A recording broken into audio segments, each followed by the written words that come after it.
ultra-fast recovery speed, excellent discrimination and unmasking ability,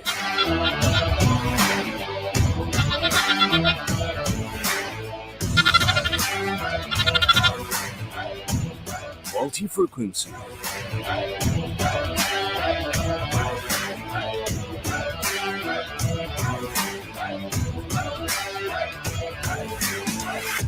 wireless freedom with no latency,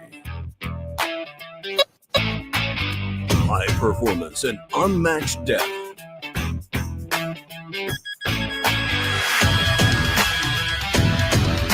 brings haunted out sites back to life. Cruise through treasures on land or underwater. Advanced Beach Mode offers very stable operation. Waterproof up to 5 meters. Vibration upon detection of target.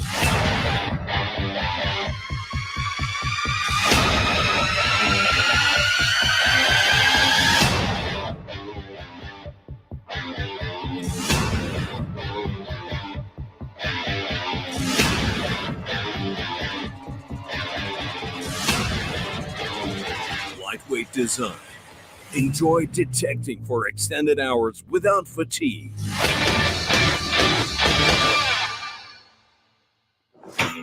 Stay up to date with online firmware updates and get the most out of your detector.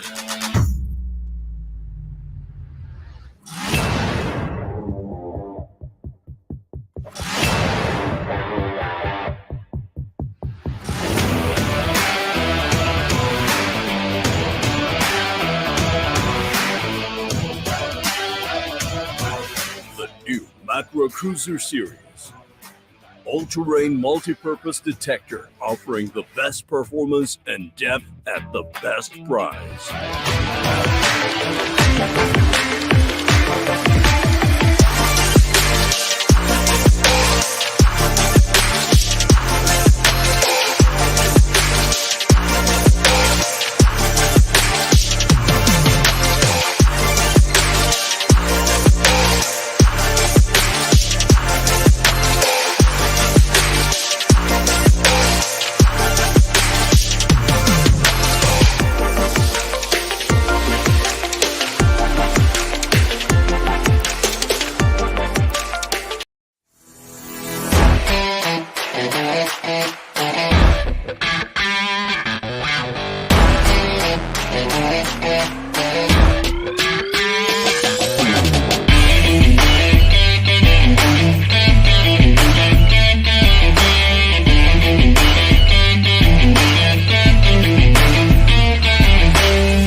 I'm Dave D, and you're watching XP Team USA.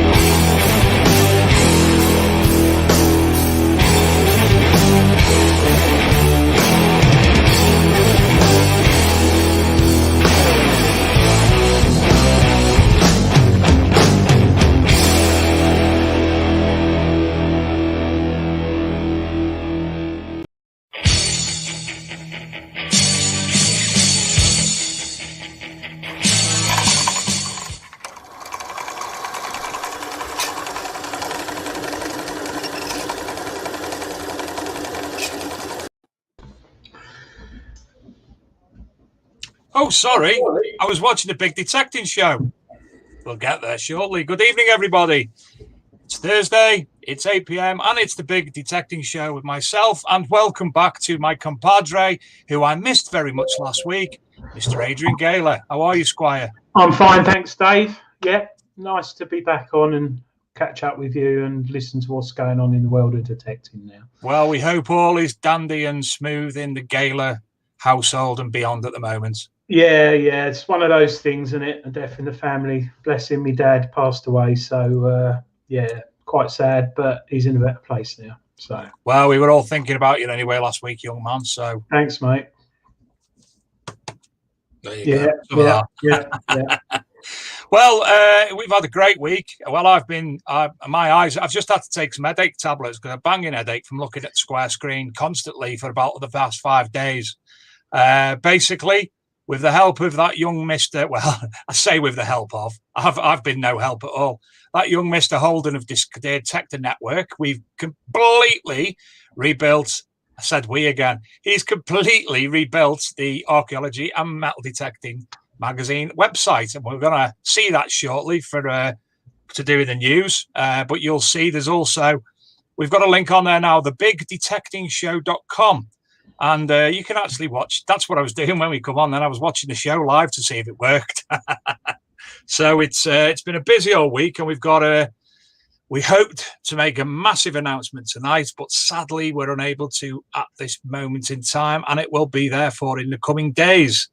So without further ado, so we can get on to our guest, Mr. Keith Westcott of the Association of Detectorists. We'll briefly look at this week's news, Mr. Gayler and Mr. Higgins. Yeah, there we go. So, look, I'm already on the wrong page. There you go. That's the Big Detecting Show live on the. Look, you can watch it live. There we are. Anyway, I'm lost now. I don't know what I'm doing. That's normal, by the way. But anyway, as you can see, lovely new website, absolutely stunning.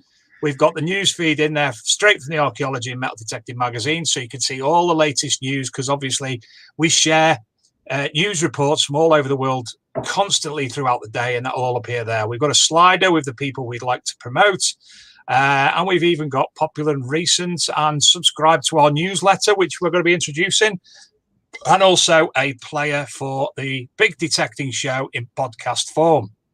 Great in the car. Great in the car. When you're driving to work, lovely to listen to in the car. When you're driving to a metal detecting rally. Yeah. Well, absolutely. When, yes, when. So this is your weekly news roundup. And don't forget, next week here, we will not be airing next Thursday night. In fact, we'll be airing next Friday, Saturday, and Sunday night for the live virtual detectable nighttime show.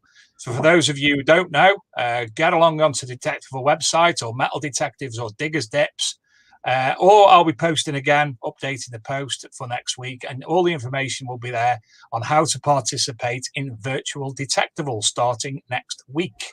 As you can see, multiple sponsors for the event with multiple prizes. We even make a little appearance on there, which is very nice. So greatly looking forward to that next week.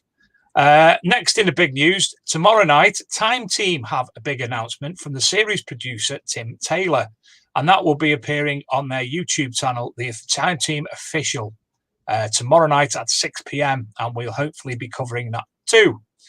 Detector Network have announced a new director of events. Very shady, very lovely looking gentleman there.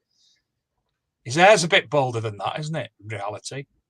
Mr. Mark Betcher, congratulations, that man, and well done, Scott. Fine-looking team, I must say. And they're going to be looking at events through, obviously, Detector Network and beyond. A nice little one this week, Adrian. The Portable Antiquities Scheme have released their first podcast. Obviously, being in lockdown and having to work from home, Ben Westwood, Finance Liaison of Durham, and Lucy Shipley of Devon have put together the broadcast, and you can listen to that if you go to this page on the Archaeology and Metal Detecting magazine website. Next up, Tales of Trash and Treasure on the never-ending quest of Kent Metal Detecting. There's a lot of preamble, and it goes on to tell you about the Bredgar Hoard and other stuff. And again, where it says continue reading, just click where it lightens up and you'll be able to go straight to that news source. Metal Detectorist Unearth. I thought this was stunning, Adrian. I've spent a lot of time in Pennycuick at Roslyn Chapel, and I stayed in the building next door, so very, very know the area reasonably well. Basically, the Scottish and metal detectorist Craig Johnston, he's been working out woods in Pennycuick, where probably an escape route for a 1666 battle. He found a lot of musket balls, and in the end he found this lovely decorative knife and scabbard, which has been dated between 1191 and 1273. Stunning. That's one of them dream finds. That's lovely, that is. Isn't it? An article has appeared many, many times in different guises about the mysterious bronze Roman dodecahedrons, and that goes into a bit of a spiel about them on that particular article. Now this one again, Adrian, look at that. A 900-year-old broadsword found in excavations in Sweden. 900 years old, 118 centimeters, made of iron and steel, and it was found in spectacular condition, excavating at industrial park at Hecklooster, where ancient skeletons and remains of a brown bear have been previously found. Now, look at this one. You tell us that one. You know better than me. Yep. Discovered in England this week. Not this week, the other month. Possibly the largest hoard of Celtic gold staters. 1,300, I think, is the amount that's been counted. Found by a guy. It's actually in this month's treasure hunting. Oh, look at that! This month's treasure hunting magazine. All about how it was found. A brief story, because obviously it's still quite recent. But yeah, found by a guy who was out detecting with his knocks, and I think it was about 2 foot down. And he initially saw them on the surface whilst going for a walk, and it was on his permission, and he's got, and he literally saw them, picked them up off the surface, then went over there with his detector and carried on digging, and contacted the farmer. The farmer wasn't that shocked, to be honest. He was, oh really? Oh, that's interesting. And then there's the landowner who doesn't live, he rents it out to the farmer. He was really pleased that it had been declared, because obviously something like this is very significant. Absolutely. And, you know, he's, yeah, sorry, you can see it all there. I mean, they're a bit grubby and dirty, but they don't actually look like they've been used. They're hardly worn. But he carried them off he had carrier bags full of them. So there's going to be more of a follow-up on that. But yeah, that's 1,300 coins. That's a lot. So on this part of the article, if you just want to click on Treasure Hunting Magazine, shouldn't have done that, or onto the picture itself, it will take you directly there, and you can obviously subscribe to the magazine if you've not done so already to learn all about that. The Galloway hoard has gone up to display in Kirkcudbright after the National Museum of Scotland show. So it's been obviously cancelled due to coronavirus, but it's up and running now. I'm sure I had another one below that, and it's not appeared. So we will end that, and we'll stop sharing, and we will say good evening. Where am I there? And we'll say good evening to tonight's guest, Mr. Keith Westcott. Good evening, Keith. Hello there. How are you both? Not well, but not well at all. Not bad at all. How's yourself? Yep, pretty good, thanks. Pretty good. Fantastic. Now, for those of you who don't know, Keith, we've been asked repeatedly over the past few months if we would be able to get Keith on the show so people can learn all about everything to do with the Association of Detectorists. Now, he's here tonight, and behind the scenes, he's more than happy to answer most questions, more or less any question. As long as we don't be asking his waist size, I'm sure he'll say more or less anything. So, Keith, can you introduce yourself to the audience, please? Yeah, so I've been a detectorist since the early 90s. In fact, I first started off as a wreck diver, and it was diving on wrecks down on the south coast and up in Scotland and across in the North Sea that got my interest in sort of researching, because, you know, if you're down in a wreck and you sometimes you can be in there and it's pretty damn dark, and you see a bit of a glow out there, and you know that's where the torpedo comes through, and that's a way out. So it was always good to do a bit of research on your diving. But living in the middle of England, it's such a long way to travel. I decided to look for something a little bit closer to home, which included research and history, and that's how I got involved with metal detecting initially. Fantastic. And obviously, I mean, we've spoke off air, got to know you a little bit better, learnt all about different things, and obviously things that we'll come on to a little bit later. But you've made a lot of finds, obviously, in your metal detecting career, but standout wise, what is the significant one? Yes, well, when it comes to metal detecting finds, back in the 90s, I decided that I was going to speak to Lord Sainseal of Broughton Castle and see if I can go detecting around there. And he said, "Oh, we've had people in the past. I don't think there's anything there, but you're welcome to come and have a look." So I said, "Well, actually, I'm really interested in sort of research and understanding more about the castle. It was involved in the Civil War. Straight after the Battle of Edge Hill, they came to siege this castle, and so going through the archives, bearing in mind that this was before the internet, so like many of us would sit down the library and do our research, I found that there was a second crossing across the moat, which had been knocked down about 300 years ago.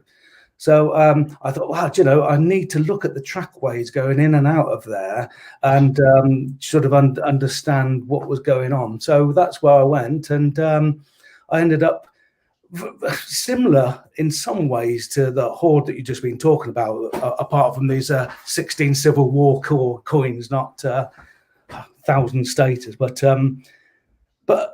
I got a signal, and I can't remember the first one. It could have been James the First, I think, and I ended up getting a few signals in the topsoil, and then I started to go down a bit deeper, because there was more and more coins, signals coming from it, and I thought, even back in those days, that I was not comfortable about carrying on digging there. I could see that there was, what I thought was a hoard. So I went back to the owner and said, "Look, there's something really interesting here. I think we better get the archaeologists out." And we got in touch with the Ashmolean, and they asked me what it is I was trying to achieve. And I said, "Well, I'm trying to see if this was a buried hoard, if there was any point where they were buried in something." And I said, and they said, "Well, how would you do that?" I said, "Well, I'd go down, take it down in layers." And they said, "Well, actually, we're quite happy for you to carry on and do it." So that's what I did. I ended up excavating down, and right down, which must have been about 2.5 foot down, there was a sort of a dark indentation where I think these coins had been purposely buried, probably in cloth or something, which had rotted away. But the really incredible thing about it is, from 2.5 foot down, these coins made their way up to the surface. Wow. And I always said, I'm fascinated by the archaeology side of things, and there's this term called bioturbation, and it means the actual turbulence almost of topsoils and such from insects and worms and whatever, which bring things to the surface, and that's what happened over a period of 350 years or so. These coins had actually made their way up to the surface. Fascinating. Now, you also mentioned to me earlier in the day, now I don't know if you do have it at hand, but you mentioned to me about a medieval vanity mirror. Oh, yeah, well, I got really concerned about this earlier because I couldn't find it. And there was a couple of other things that I was thinking, and I thought, bloody hell, what the hell have I done with these? They're not in where they should be. And I remembered in the end that I've been trying to give them away to the local museum. and they keep ringing me and asking me to take it back again because they don't want it.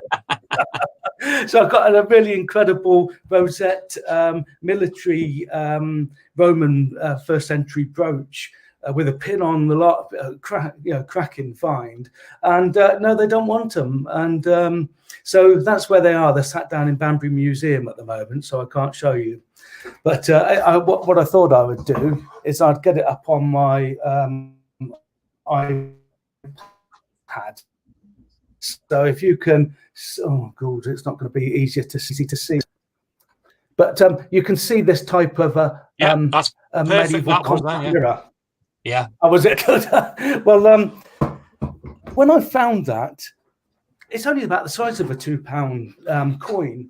And I could never get my head around this. It's so tiny, and sort of a polished lead inside. Not that we've ever opened the one I found actually, so I sort of carried on with my research on this, and then I ended up finding that actually these were also used as pilgrim compact mirrors.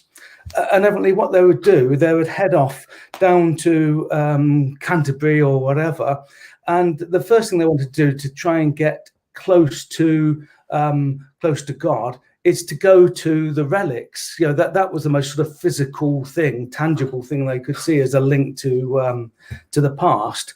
And what they would do, they'd get hold of this compact and they would open it up and get the image in that compact and close it and capture it. And then they'd wander all the way back, 50 miles back home again. And when they got back to their house, they would open it and let the image, let the spirit almost of it give good luck to the house. I see, yeah.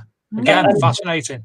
And it's these are the things that I've always loved. I do lots of talks to history societies and things, and I find that the things which really go down through interest is things like foot patterns, or when I talk about jettons and the link to the Chancellor of the Exchequer, and it's these sort of stories behind these incredible things that we find that really people seem very interested in.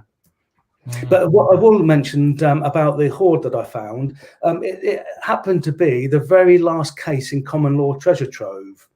So if you think that's 1,000-year-old law, common law, and the very last case of that was me stood up in Crown Court in the dark in front of a jury and the coroner, and they deemed it to be treasure trove. Wow. But a year later, the British Numismatic Society said, well, hold on a minute, there's 3 coins there which were ducatoons and patagons, Spanish coins minted in the Netherlands, and they really shouldn't have been in the country at that point of the siege, because they believe that Queen Henrietta Maria, when she was going off to sell off the crown jewels on the continent, she came back with ducatoons and patagons. And when you follow hoards which have got these coins in, they followed the pattern or the trek that they made from Bridlington, York, Newark, Stratford-upon-Avon, down by me where they stopped the night. And that was the first time she'd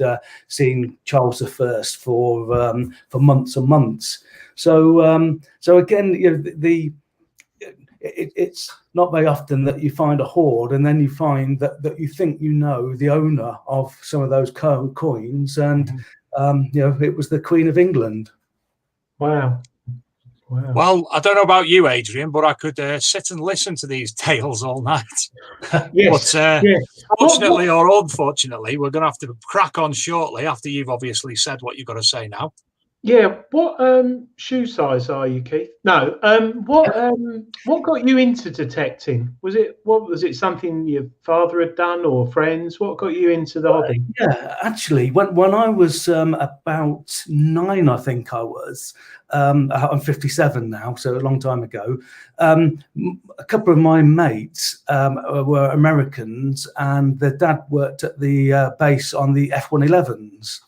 And he had a metal detector, military, and so I went out with him a couple of times. And funny enough, the site that we went on there, I still go to now, all of these years later, but as I mentioned before, it was the diving on shipwrecks which really did it for me. And I dived on this site of the HMS Ramillies, which went down in 1760, and I found some musket and pistol shot down there under a rock. And the night before, I'd found out about the fact that the captain of the ship, who made a massive mistake, he missed Plymouth Sound and ended up in Hope Cove, was shot with a pistol for making that mistake. And so to actually find those a pistol and musket shot and think, oh, that could have come out the same barrel that they picked this to kill this chap, and that was really what got me into it. And 850 died on that wreck. So, yeah. Wow. Do you use any underwater detectors at all? No. It was early 90s, and to be honest, it was such an exciting time. We were doing a lot of deep dives compared to what they say nowadays for a sports diver, and so a lot of it was in pitch black conditions and very cold. Bad currents and all sorts, and it was great. I wouldn't fancy it now, to be honest. But so, do you get out detecting much now, often, or? Well, I like to try to, but to be honest, the last few years I've been working constant on trying to set up the institute, and there's certain work that I'm doing on the villa site. And which is another story in itself. So if you get time tonight to ask me, I can tell you a little bit about that as well. But but we do. What I've been doing there is plotting the coin scatter in the plough soil on the magnetometry surveys, so you can actually get dating evidence with geophysics. And what it shows there is, even if though it's in the plough soil, it's actually still on top of the archaeology. It's not moved. It's not halfway down the field or anything. It's still there. In fact, with the plot alone of the coins, you could actually tell it is a courtyard villa without even having to do geophysics on there. So. Wow, yeah. What was that? Magna. What was that? The magnetometry. So with the back to our time team days, where we've all been watching that, and you see the geophysics, and they have resistivity and magnetometry and ground penetrating radar. Well, the one we were using, because it worked very well, was magnetometry, and that, in fact, I don't know whether you've got that image you can put up at the moment. That was one of the. Yeah, we can pop that up straight away. And while you're doing that, let me just tell you a bit about it. Then, I'd done a lot of diving and then metal detecting, and I then started to race motocross. So that was my hobby for a while. And then when I got back into metal detecting, I'd got this theory that there was a sarcophagus burial in this field, and the archaeologists which were involved in it in the year I was born, 1963, thought it was in context to a Roman settlement because it was quite close to a Roman road. But to me, it was on a north-facing slope, away from the road. So if the Romans, which used to like to show off their tombs on the roads into settlements and towns, it didn't make sense. And I was fairly sure in my own mind that there was actually a high status villa close to that sarcophagus site. So I decided one day, after weeks of thinking about it, to go looking, and not with a metal detector, but actually just walking out, looking at the topography, if there's anything where it's man-made or being changed by man. We all know, we all look at features, don't we, in the fields, and we can tell that it doesn't look natural. And southeast facing, water availabilities through springs and such. But anyway, I thought in 3 or 4 hours I might get a few clues, but in 20 minutes I'd found this site. And that's the one we're looking at, Keith. Yeah. Can you see that at the moment? Right. So if you see that you've got the red there, which is the courtyard villa, And I could see that this field was terraced down to a stream, and it got like a plinth, a huge platform, and that's the green that you can see, those double green stripes on there, shows the plinth that it's on. And just down below it, you've got a yellow aisled hall. Or to give you an idea, that aisled hall alone is the size of a medieval church. Wow. And to give you an idea of the scale of that, at the top of this image, you'll see a yellow arrow, and that gives you the dimensions of Buckingham Palace. Wow. So it's up there with the largest villas ever discovered, which is your Chedworths and Bignors and such. But what makes this really interesting, and this is what brings in my love of archaeology and metal detecting, is that most of the large villas that you see out there, most of what you see is reconstructed by the Victorians, and it was actually Victorian methods that they were using, and for archaeology. And of course now this site has got the chance of the modern methods of today to look at one of these sites in detail. The only trouble, it's going to cost about $2.5 million to do, which is a bit of a bummer. But apart from that, so that obviously, I'm really proud to think that, as a detectorist, I used my head. I had my ideas of theories and such, and I went out there, and that's what I ended up finding. Right. Fantastic. Well, I'm going to move us on now, away from this, and onto the AOD, the Association of Detectorists, because obviously we're under time constraints because we won't be here all night, and obviously I want to get into it a little bit in depth because the majority of the audience tonight are watching specifically to learn more about the Association of Detectorists because they've heard about it in a good nature and in a bad nature. And tonight's show is to give you the opportunity to discuss it a little bit more in depth and to speak to people directly and to tell them the actual aims and objectives of the Association of Detectorists. So again, can you introduce the Association of Detectorists, please? Yes, well, the Association of Detectorists, I set up as a community interest company, so a not-for-profit body. The reason being is to get to an institute, you've got to be able to show to Companies House that you've gone through all of these different stages to then be given the position of institute. So we've been working with Companies House for a couple of years now, and it's only now that that we're just starting to open up to membership with the association. And the reason for that is that the institute, which is what it's all been set up for, it's still going to take us a good 9 months or so before we're in a position to launch that. So we're very involved with the Historic England funding, working through a feasibility study. And that means that really all we're doing is that we're asking the questions out there, whether this is something which is going to work or not.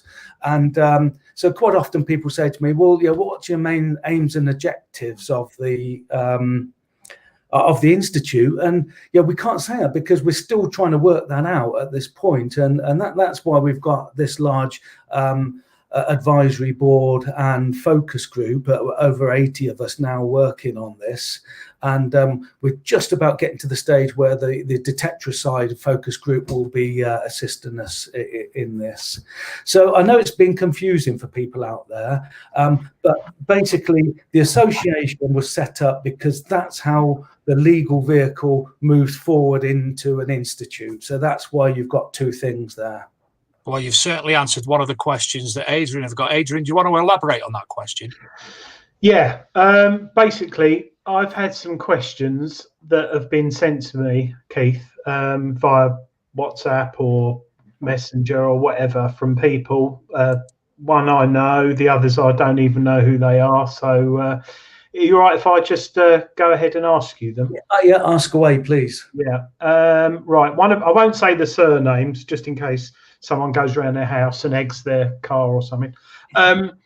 This is from Lawrence. What is the actual name? As on the website, it quotes Institute of Detectorists, Association of Detectorists, the Detectorists Foundation, the Association of Detectorists, CIC, and the Detectorists Foundation, CIO.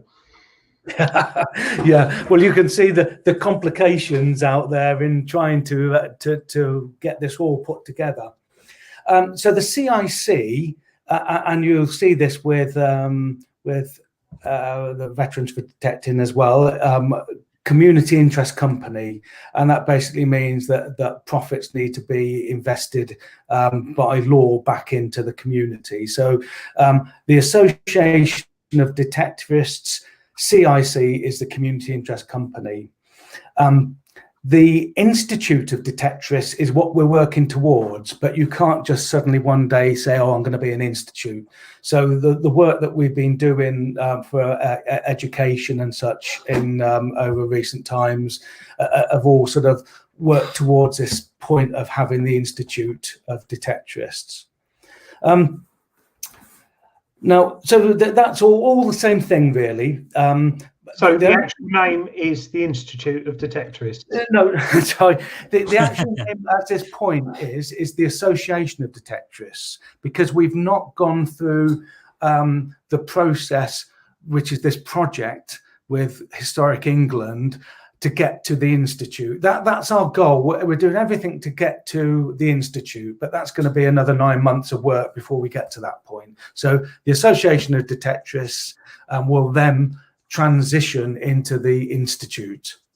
Right. Now, so something I should have asked at the start. I do apologise for putting Adrian. Pete Terrell's brought up a question, and it should have been the question I asked first. What is the Association of Detectorists? Okay. The Association of Detectorists, as of almost now, it is basically a national body which looks to support the code of practice for responsible metal detecting, to work for best practice, to develop best practice, to work with the different regulations and laws within the UK, because as you can imagine, it's very different into, say, Northern Ireland than it is in England.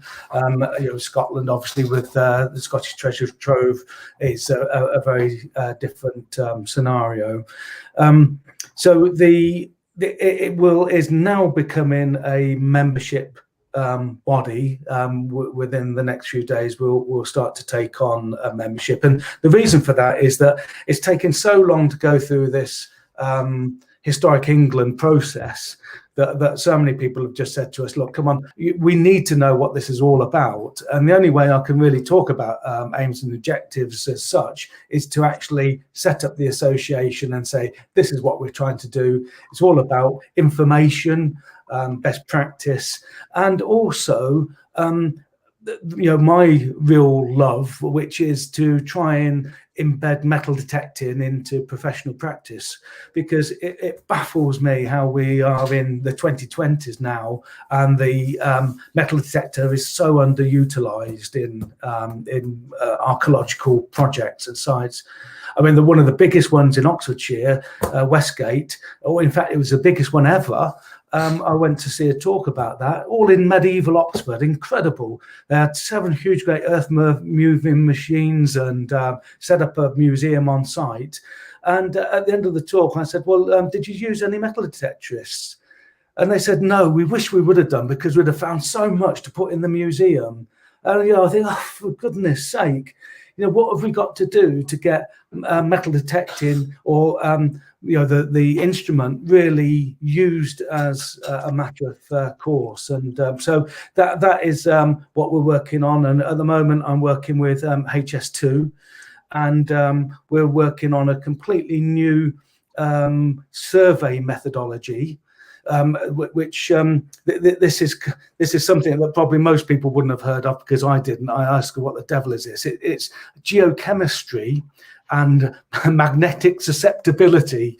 But basically, it means that where there's great big blank areas and the geophysics find it very difficult to find sites, like Saxon sites, these will actually try and pick up to see whether there'd been settlement there, and then metallodetecting works in with that as well. So, there are the two sides of it. There's the hobbyists who join and we'll be putting together different courses and information. In fact, at the moment, we're just working on a new video with the Portable Antiquities Scheme based on the code of practice. So those are the sorts of things that we're doing at the moment.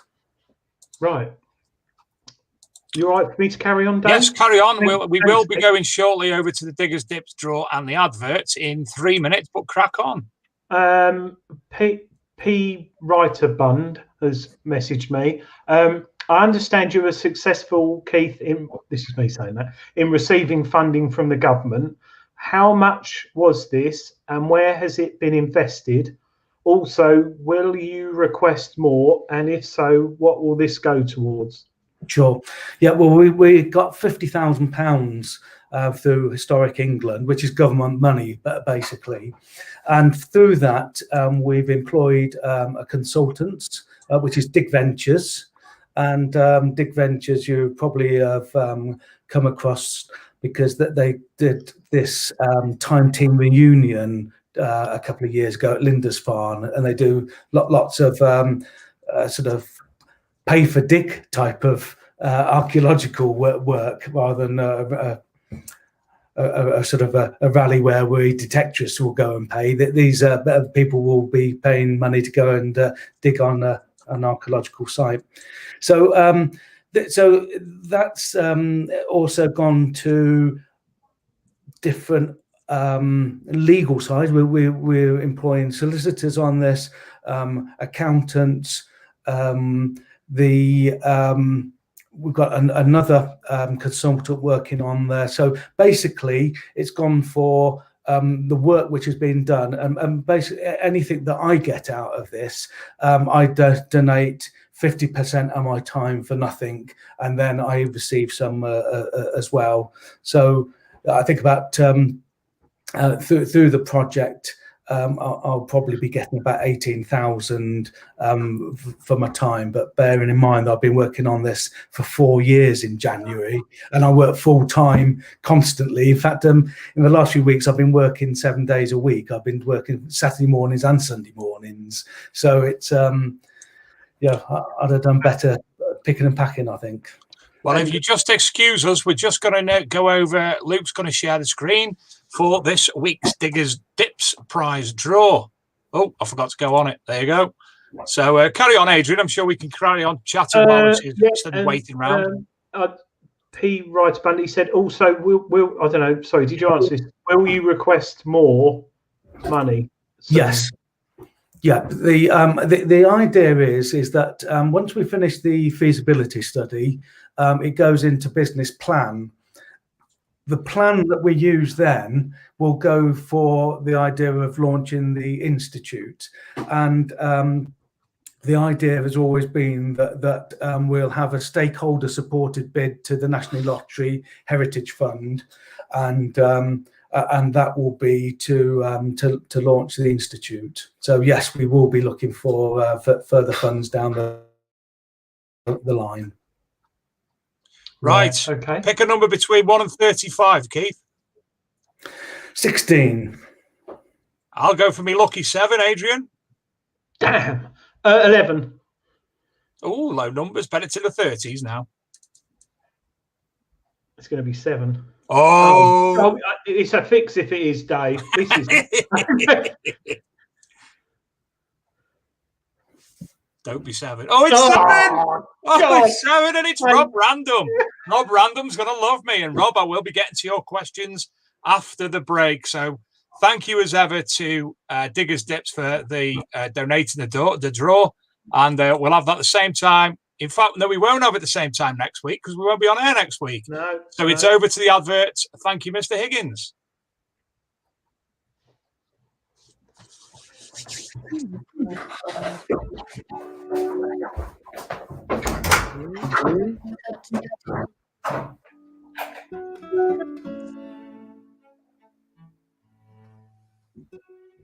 Are you looking in the fridge right now? Are you even hungry? Are you tired of watching Tiger King? Have you done any exercise lately?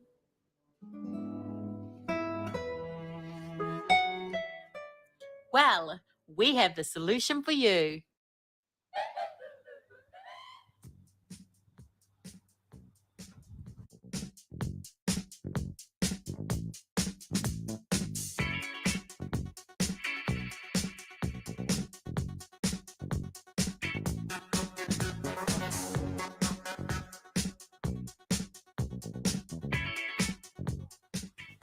Everybody, so first of all we're going to get warmed up. The first move we're going to do is pump in the detector. Now go. Now go. Now go. Okay, you should be ground balanced now, guys. On to the next move. Okay, now for this next move we're going to get swinging. Now swing. Now swing. Now swing. Now swing. Find that coin. Find that coin. Now swing. Now swing. Now swing. Now you've found that coin signal, let's get pinpointed. Are you ready? And 1, and 2, and 3, and 4, and 5, and 6. Now you've found that coin, are you ready to retrieve it? Now dig. 2, 3, 4. Dig. 2, 3, 4. Dig. 2, 3, 4. Dig. 2, 3, 4. Now we've got to find the coin. Are you ready? Now squat. All right, this one's easy. On 3, 2, 1, and dig, and dig, and dig, and search, and search, and search, and dig. And I'm Dave D, and you're watching XP Team USA.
I've got no idea what that first video was, but I was very mesmerized.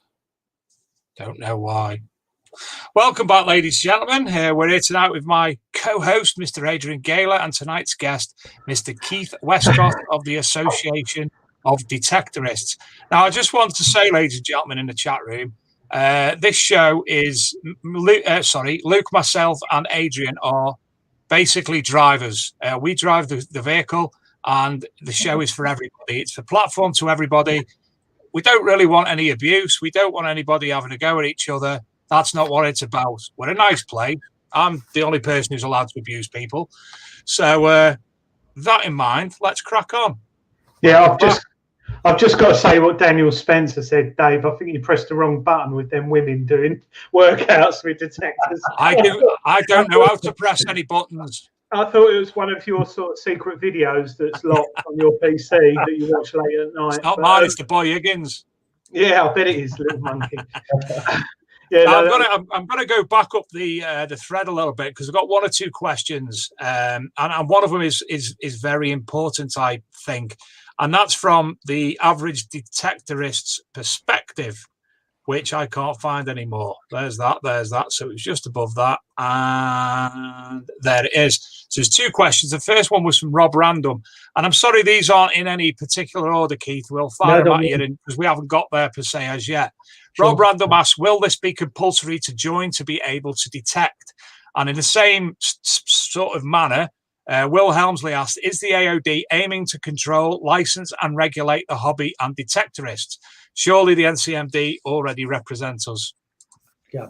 Well, the easy answer when it comes to anything to do with regulating, legislating, licensing, anything like that, the answer is no. But the direction I've come into this is that it's a growing hobby. We know that there's lots of pressures because of the numbers that we're talking about here. We may say figures 20, 30, 40,000 detectorists. Well, the government figures have put in 1.5 to 1.6% of the population have had some involvement with a metal detector over a last 12-month period, which could be anything between 650,000 detectorists or people with a detector. Now, I thought that was mad, but the amount of people that I speak to now, just about general things, who say, oh yeah, we got a detector, or yeah, we just bought one for the well, there was an instance last week where the CEO of an organization helping us with governance said, yeah, I've just bought one for my wife.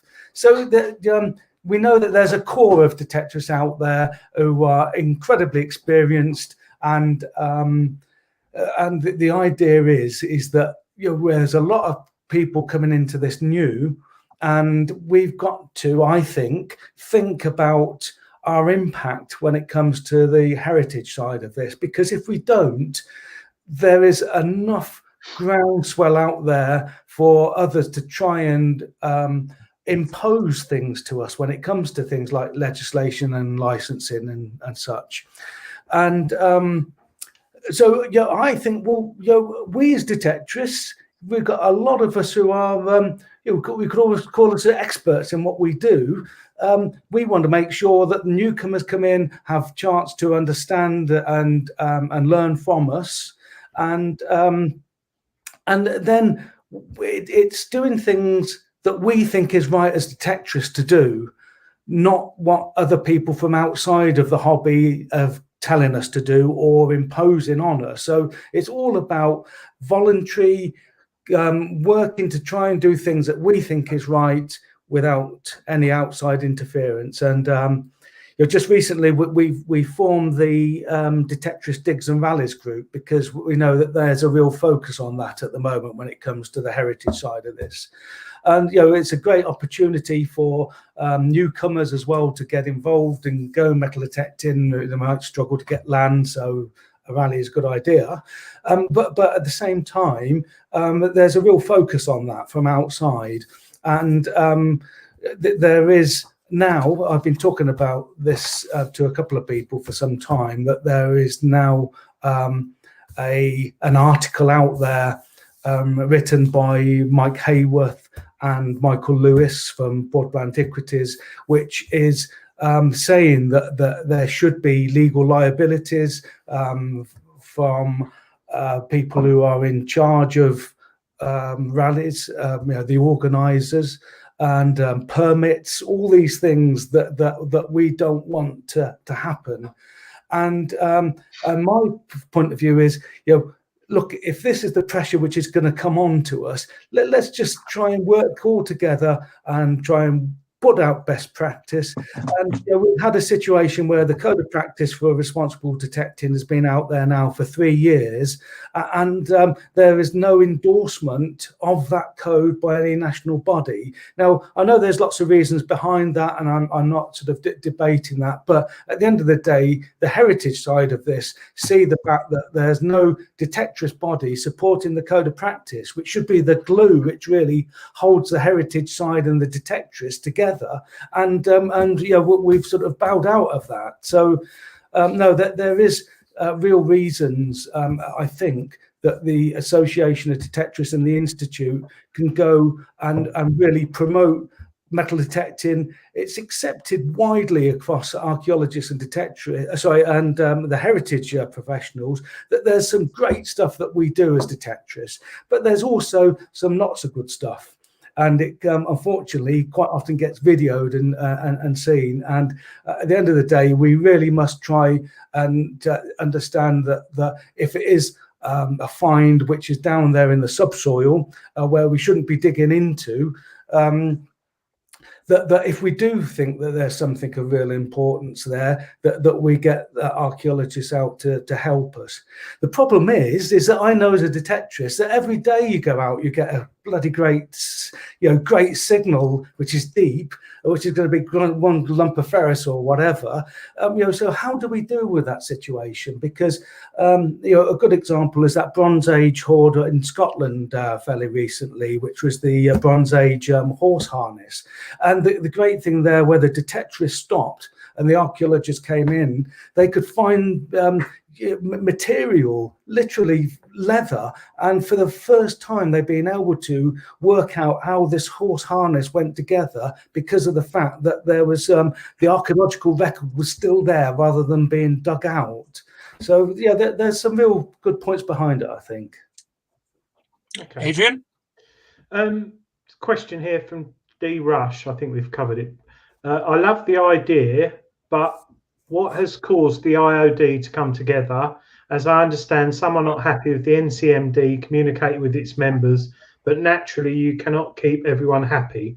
I'm an NCMD member, but interested in the IOD. What is the difference?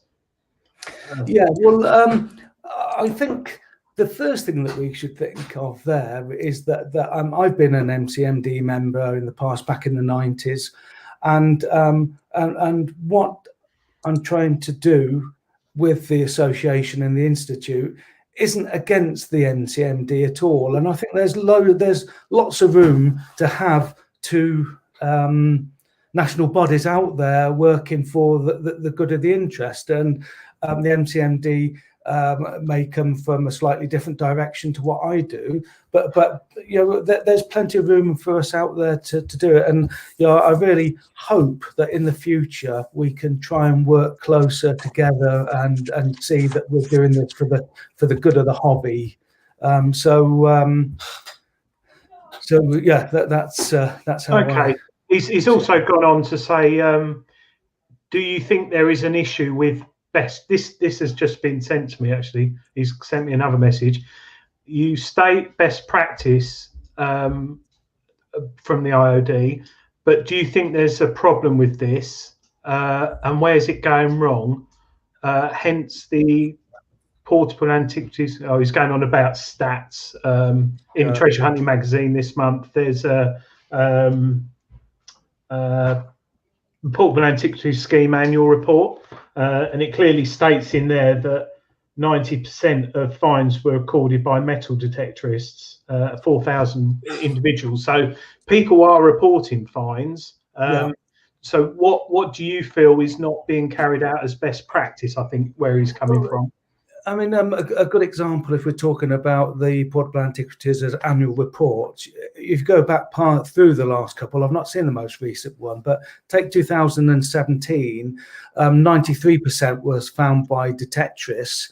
Out of that, when it comes to things like pasture or woodland, anywhere where a plough hasn't been, there's only 2.5% of those finds found from that type of land.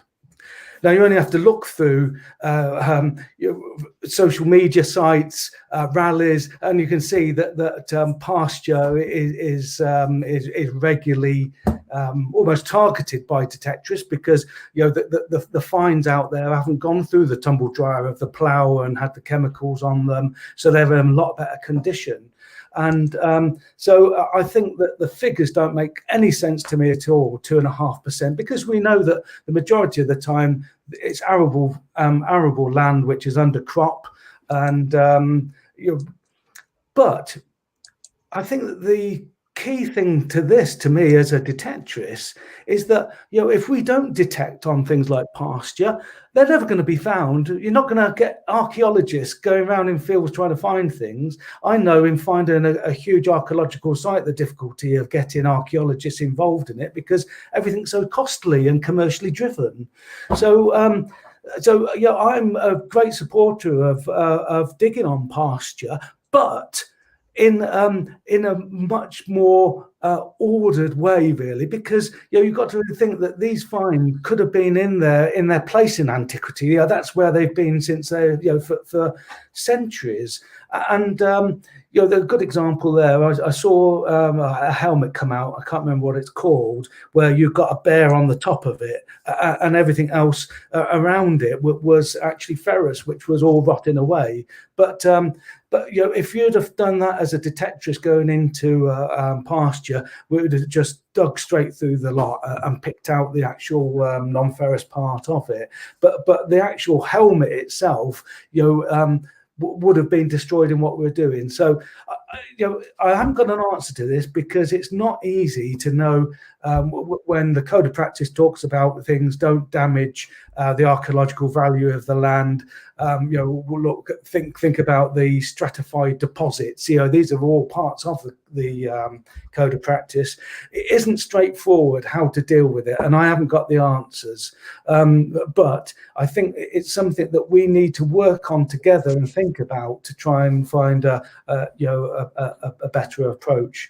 And the course that we put on University of Oxford, that was actually more about working with archaeological sites. And in that instance, we had 40 odd people come to the day course there. It was oversubscribed, and but it went down really well. We had a 95% approval rating on it, and it ended up winning the Archaeological Training Forum Awards 2019. The year before, it's Historic England. The next year, it was us as detectorists win the award. So there's a real acceptance out there that detecting has got some real good benefits to heritage. Right. Okay. No, thanks for that. I've got a question from Craig Denny. He asked, what is going on? What is going to do? What is the AOD going to do to help rebuild the trust between the British Museum and detectorists after the BM imposed the restrictions on detectorists during the lockdown? And he says he knows quite a few people who have discovered hoards, have been asked to leave them for a period of time, and they've now been waiting over 2 years, but the hoard's still within the ground. Right. Well, I think the first thing is I think that's unfair to say the British Museum had anything to do with that lockdown, because they were asked, through Board of Antiquities, for advice of what to do over these periods. Like the first lockdown period, you can see that there is issues or concerns about, what will happen if there's a hoard found, who's going to come out and do it. I've been in regular contact with PAS over this last period, and asking them questions about this, because it was bonkers to me, absolutely crazy way that the government dealt with this. And I wrote to them and picked out lots of holes and inconsistencies in their approach to this, that the Department of Digital, Cultural Media and Sport. And the final really answer that I got back from this was that we hadn't been singled out. What had happened is, when it comes to things like fishermen and rough shooting and things like that, it was the national bodies involved which took their own advice and legal advice on this, and they then said to their members that this is what you can do. Because I wanted to do exactly the same, and they basically said to me that, yeah, okay, but on your head be it, because if you go out there and give advice to detectorists that you can get out and detect, like you can rough shoot and fish and whatever, that if anything goes wrong with that, it's down to you with your advice. And I said, well, I can't do that. I mean, it'd be a mad thing to do. But if you look at the wording from most of the outdoor recreational bodies out there, you'll see that it was all their own interpretation of what the guidance said. Now, I've got another question that I think's a very important question, to be honest. It's from Darren Booth, History Unearthed. And the reason I asked this, I will add a little bit onto the end. He says, as an NCMD member, I'm being made to understand, wrongly or rightly, he's confused, that the AOD are a threat to the hobby. He's here to try and understand. And I'd like to add to that, Keith. Can you explain to the general metal detectorists, the general hobbyists, what AOD would be able to offer the general metal detectorists, the normal man on the street? Well, I see this as the sort of interconnection, really, between archaeology, heritage, and metal detecting. And my view, whether you agree with it or not, is that if we want our hobby to continue with the freedoms that it's got, we've got to try and put things in place between us to make sure that we're not having others out there telling us what we should and shouldn't do. And as I say, the article out there today has actually gone live saying that they feel that there should be let me read this to you quickly, because then you'll see what I'm saying. This says, the law also needs to ensure that organisers take more responsibility, perhaps giving them a legal liability, and assume the associated costs with compliance of the law and best practice to ensure that treasure is reported, in situ archaeology is dealt with properly, and fines are not exported without the appropriate checks. So they're actually saying that you as organisers, there's plenty of organisers will be watching, that you could be legally liable for this. Now that is frightening. So it goes on to say, for too long, organisers have been able to hide behind the finder, but in the case of other areas of mass participation, such as music and sporting events, the organiser has a responsibility to ensure that the law is followed. Why should metal detecting rallies be any different? And a comparable permit system could be put in place to regulate these events, to facilitate the enforcement of good practice and provide options for the rejection of rallies proposed for sensitive archaeological sites. If you're going closer to an archaeological site with a rally. So there it is there.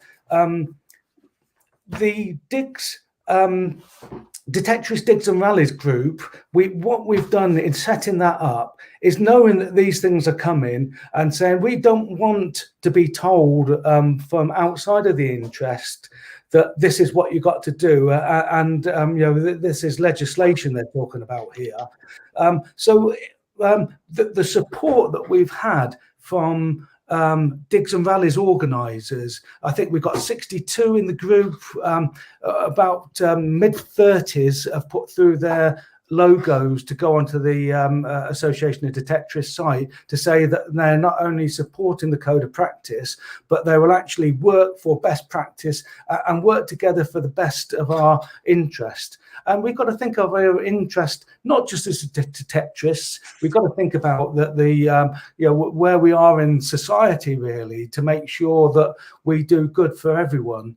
And it's that balance which will then allow us to continue like we are for years to come.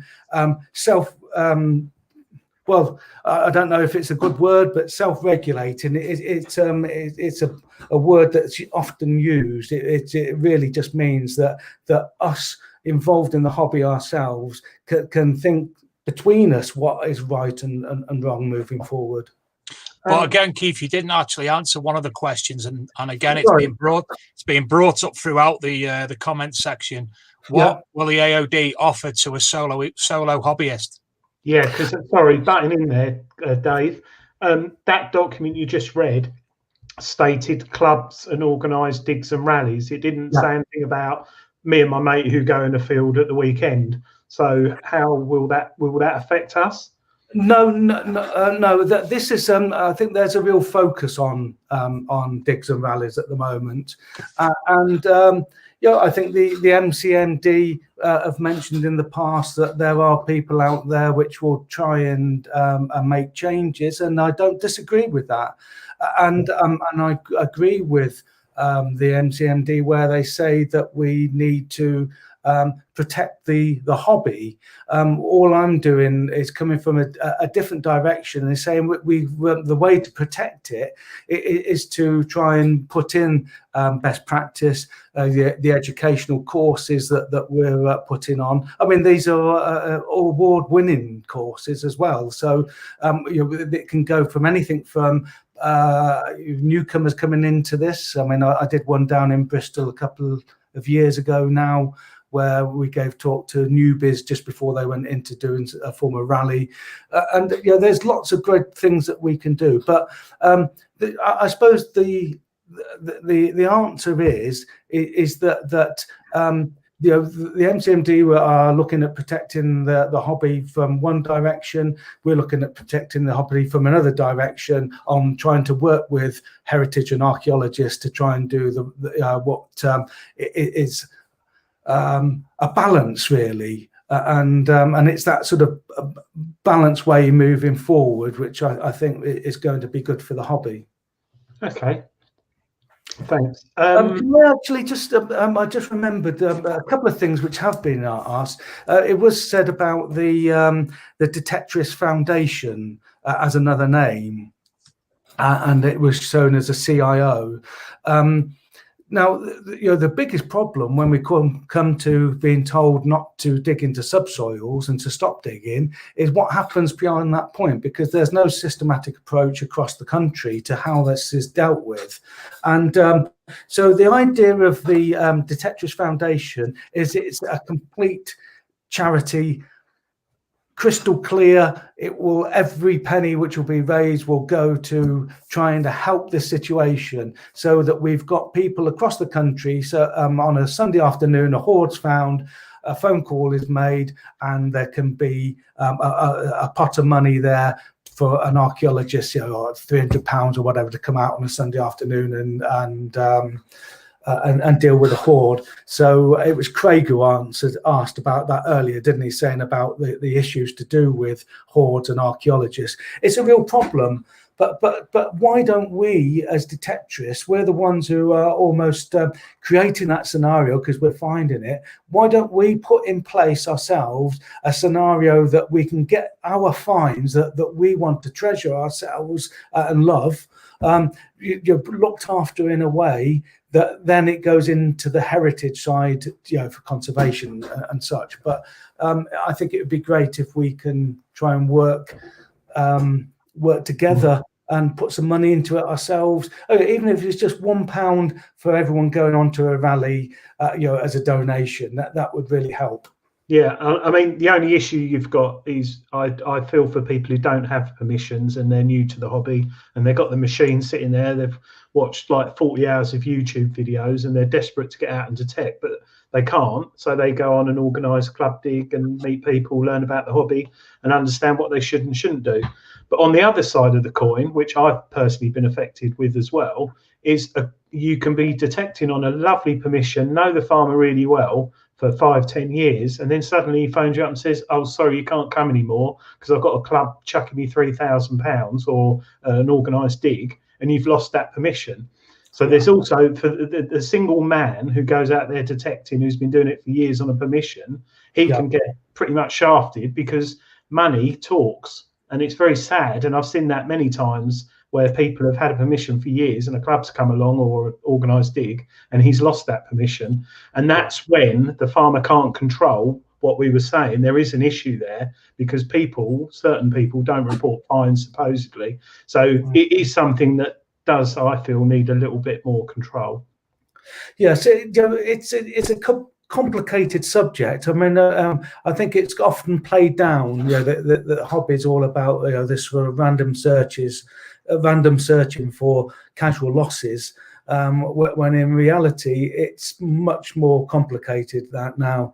You don't go and spend a morning in the library any longer. Within minutes on the internet through LiDAR and Archi UK and things, you can find sites to target where even the landowner doesn't know he's got archaeological features on his land, so it's much more complicated than just turning around and saying, "Oh, well, I don't know what the AOD are doing here." It's these things do need to be looked at. And the thing is, when it comes to the digs and rallies, that there's never been a home for them at all.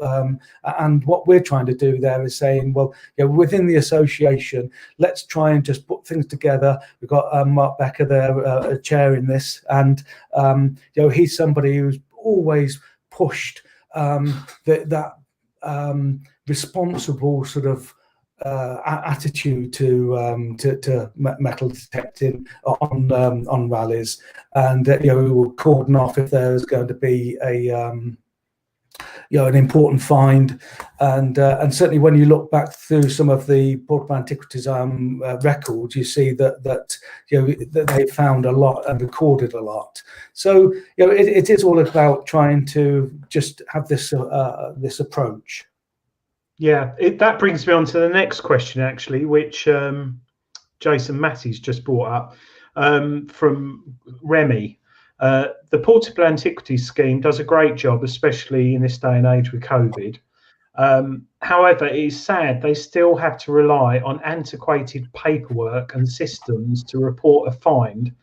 Whereas if I submit a find to a magazine, for example, I can do it all online, upload the image and information.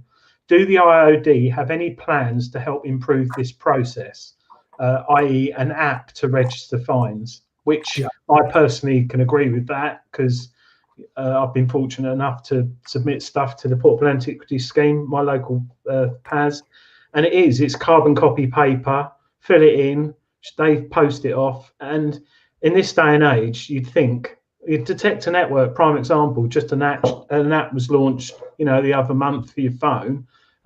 Whereas I think if you give people the right tools for the job and tell them to use them, it will hopefully get information quicker to the PAS and stuff. So is there any plans for you guys to look at help develop an app with them?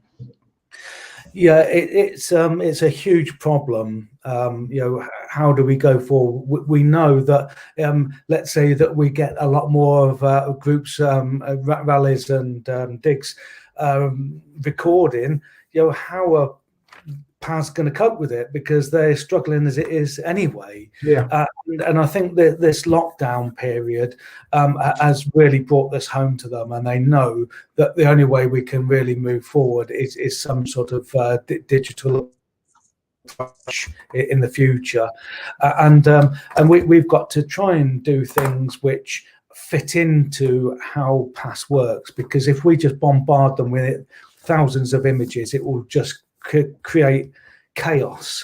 And I think the MCMD have spoken to PAS about this, and we have, and I think between us all, we've got to find something which works on all platforms, works and makes sense to everybody involved. And I like, we've done a lot of work on an app where it's all voice controlled. In that instance, I have the phone mounted in front of me. You can see where you've gone and where you haven't gone, so you're not walking over the same ground and such. And you can talk to it, so you don't have to have muddy gloves to, press in information. You can just feed in the information. It takes a photograph and does the GPS. We've looked at triangulating signals in a way to try and get that actual GPS accuracy up as well. So there's lots of things we can do there. But to be honest, none of this is really going to help too much if it just bombards PASS with loads of photographs, and I think those are the sorts of issues that the NCMD and ourselves have got to try and get our heads together and work through and try and find a good way. And when I talk about the NCMD as well, I mean we know that we're talking about £8 or so as a membership. I mean, what is that? Is that a large kebab and chips, isn't it, for the cost for a year? And I would love to think that there would be members joining both of us as well, rather than just one or the other, because it's a big subject. There's lots of good that we can all do together. Right. Okay. So you've been looking at potentially doing an app. Well, we've got the we are 95% of the way of an app completed. It's gone into test flight, which means it's gone up as an app which can be tested.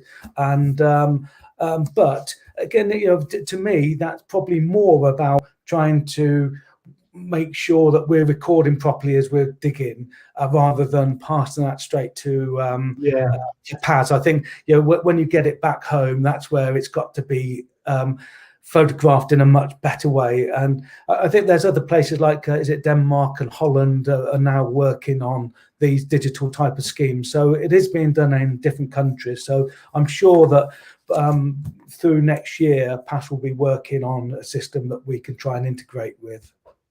Okay. Now, to the person who seems to think that I'm picking and choosing my questions, that is most certainly not the case. I had an abundance of questions before the show sent to me, as has Adrian. So I'm sorry we're not able to get to every question within an hour and a half broadcast. We are trying to get to all the questions, and there are a lot. And I'm sure if you were to communicate with Keith outside of the show, Keith would in some way get back to you and, answer your questions. But unfortunately, we have an hour and a half. It's a live show. We have a lot to fit in. And I'm certainly not picking and choosing my questions, as is the case when I ask the next one, which is, and this is a text one, so I'm reading it out. Is it fair to say that for all the good work the NCMD does, that they seem to want to separate the hobby from archaeology? Would I be right by saying that the IOD looks at this differently and wants to make this relationship more harmonious? And if so, how do you see this working? Yes. Again, I think we're just coming to it from slightly different directions, and I just don't want this to be seen as if we're trying to go up against the NCMD on this.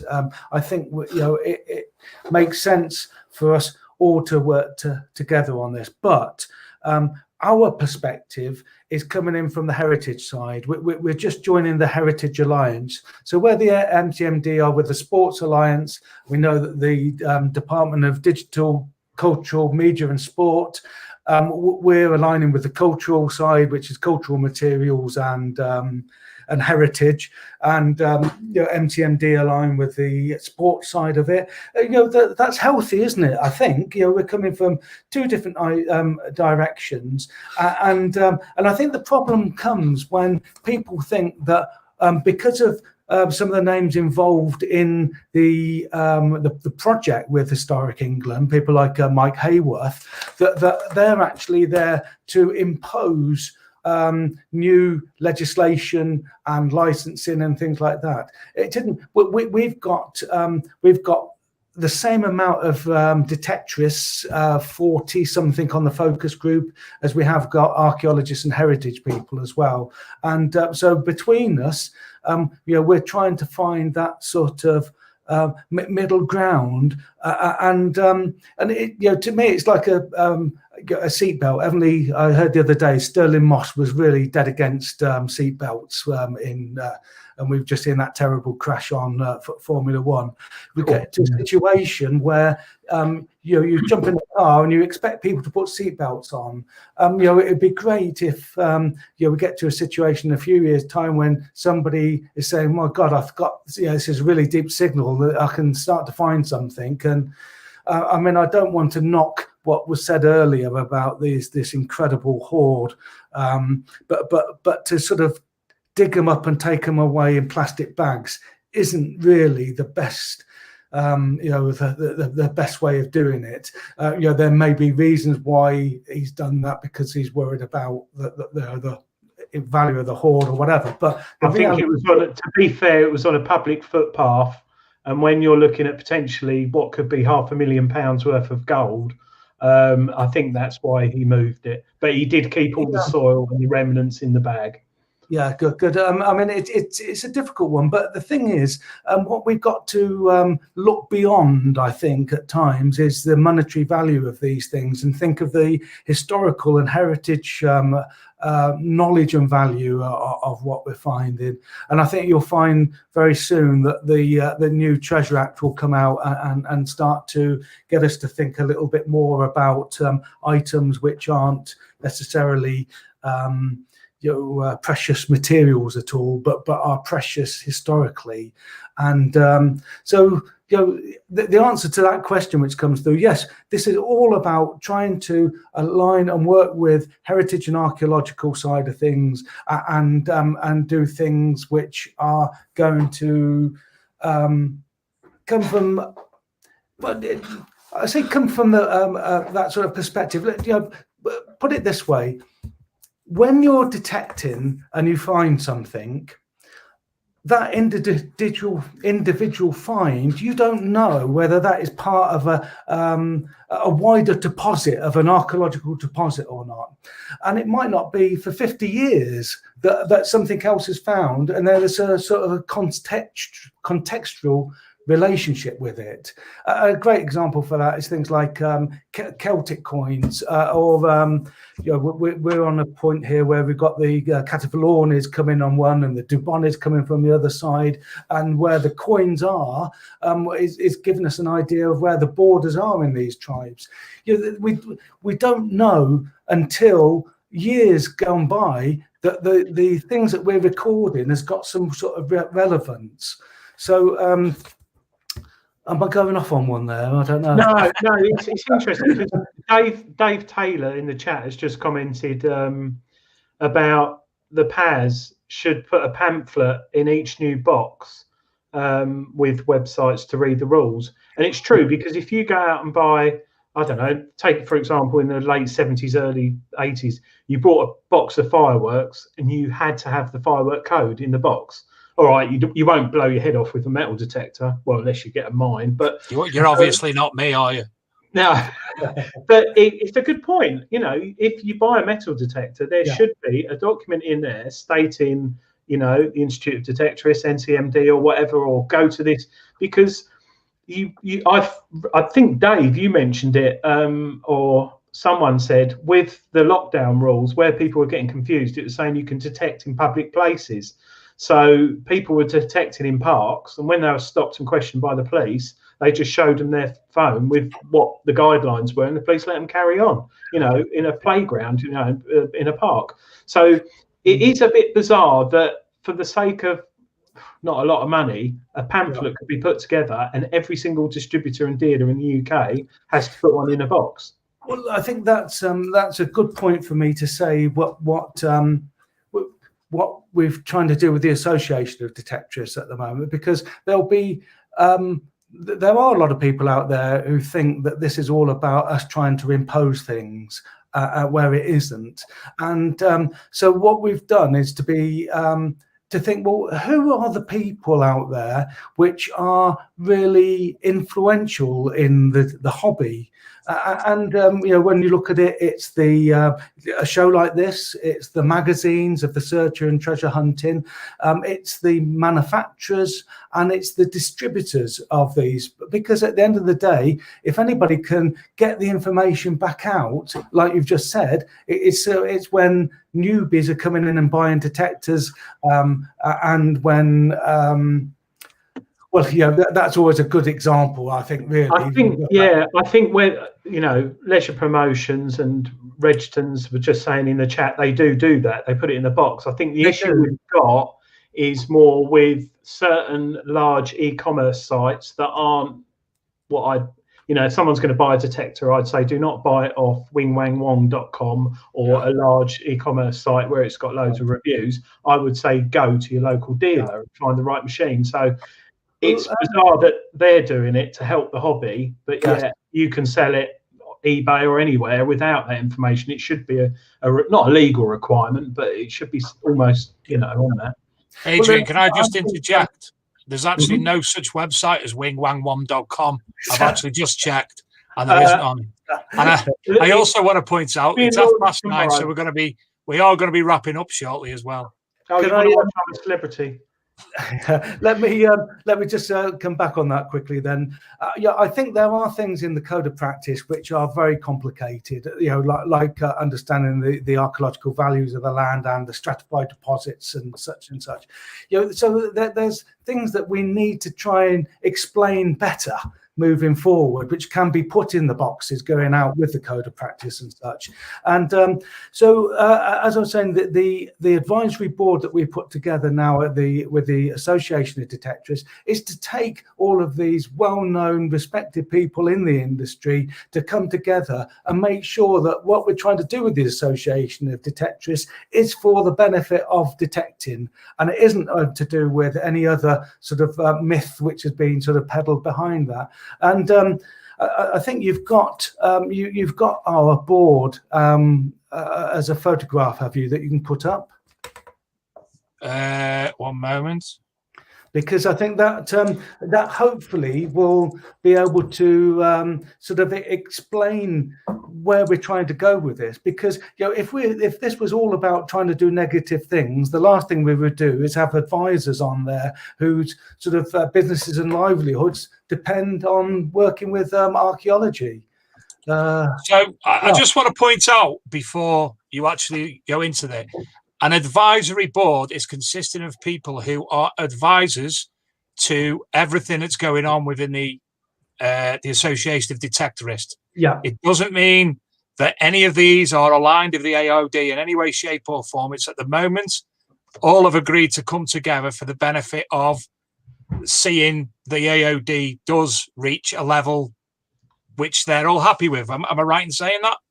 Most definitely, because it's no good putting an advisory board together when you want everybody to say yes. This is all about people with knowledge and flesh in the game sort of thing to make sure that it's right. And so as you'd have seen up on there, you've got all of the main distributors with manufacturers and the main media side of it all coming together to try and work for the benefit of this hobby.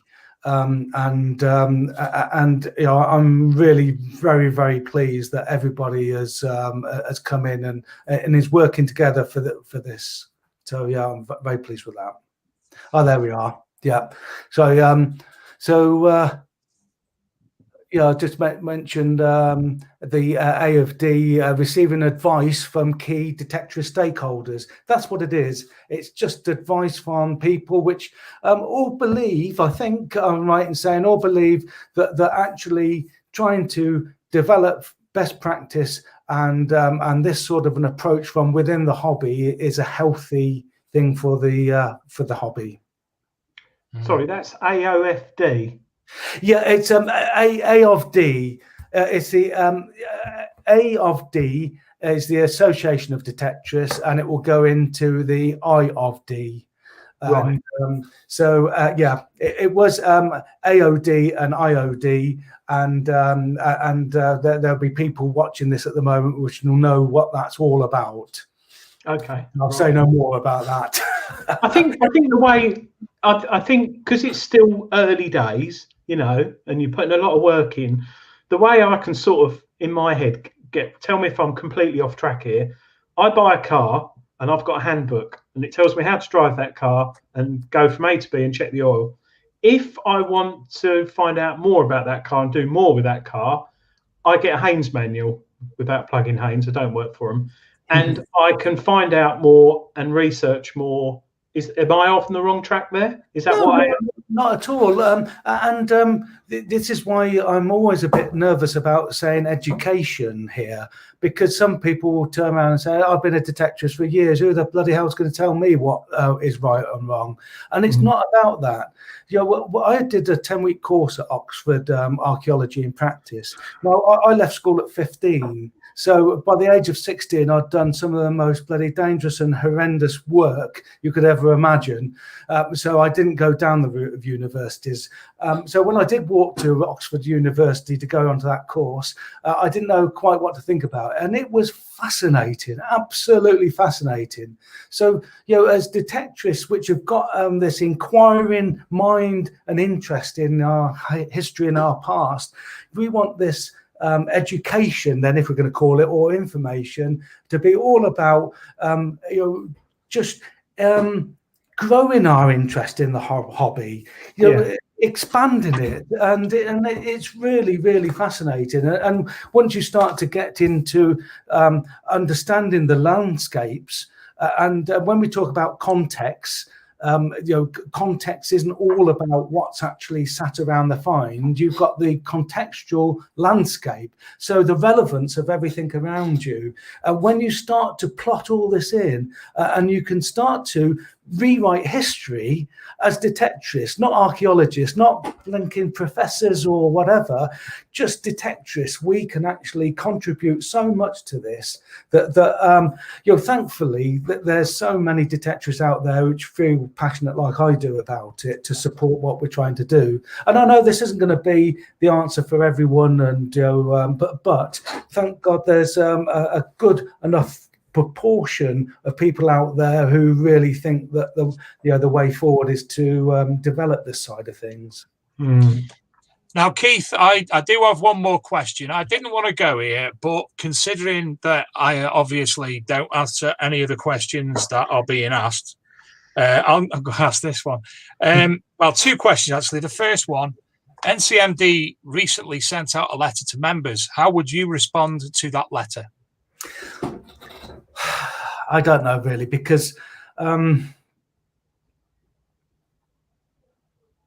suppose if I was the MCMD and I was coming from this direction, which I do, which is more from the heritage side of it, I would be quite concerned and worried about it, and think, especially that there are some names behind the scenes, because I've read it out tonight, what's been said by Michael Lewis and Mike Hayworth regarding rallies and such. So that it's true that there are people out there which want to to make changes or impose changes, but I hope it's come across tonight that what I'm trying to say is that actually there's lots of detectorists out there which think that there could be better ways of thinking about things and doing things, and so I passionately believe that we should, as detectorists, try and do things right ourselves. So it's easy to knock, I think, their response by saying that you better be wary about the AFD, but they're coming from they're coming from a direction where there is some truth in that, but not in the AOD, because of what we're trying to do from within the hobby as detectorists. But there are people outside of the hobby which are getting pretty sort of worried about the fact that this is a hobby growing so fast. So I can understand where they've come from on this, and I just hope that if there's anybody watching this tonight from the MCMD and think, well, actually, perhaps we could work with Keith on this, that there's enough room for both of us out there coming from different directions, but with the detecting as the sort of the main heart of this. Mm-hmm. And the final question I've got, in 10 years' time, theoretically, the IOD is there. It's an influence within all the communities that you're hoping it to be. How has it made the hobby better for us and any new people in the hobby? Well, for a start, hopefully it's still there, because this is no joke. That what's been written here, which has only just been released today, I've been aware of it for weeks that it was coming, and there it is in black and white. If you want to see what the pressures that can come from outside is all about, it's there. And I was a government advisor on microgeneration in the past year, but I was chairman of British Standards for heating, the UK principal expert in European standards. I've worked in government sort of situations, and if you can push and push and push to a point where it suddenly breaks, and then things can really dramatically change. Because if you are in charge of a rally group of 100 people, but you're legally liable for anything which goes on in that, then they will soon be able to target you and the situation.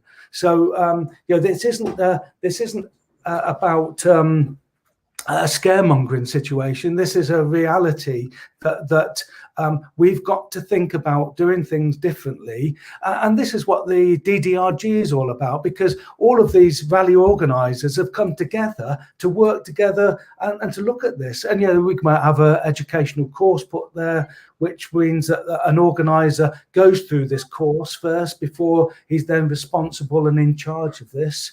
So the answer is, in 10 years' time, I've set this up in a way that soon, probably summer of next year, I step down away from it. I'll still work into trying to drive it forward as like a CEO, but there could be 12 trustees between detecting and archaeologists, and 40 advisory council, and it really will be for detectorists and heritage people to work together. And in 100 years' time, as an institute, it should still be there trying to do things for the right way. Because you imagine 200 years' time, that people will be looking back and thinking, well, those decades where the detectorists were out there in such numbers, if they only were recording more and trying to work out how it all fitted into this jigsaw of heritage, we would know so much more. And we've got such a fantastic history in this country.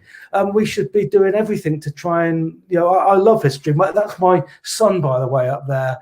He was out in Afghanistan, Lance Corporal in the Grenadiers, lost a lot of people out in there, and I think our British history that we've got is bloody so unique and important that if we can try and learn more when we're going along, then that's got to be a good thing. I've just had one quick question, Dave, sent to me. If that's all right? Yes, no problem.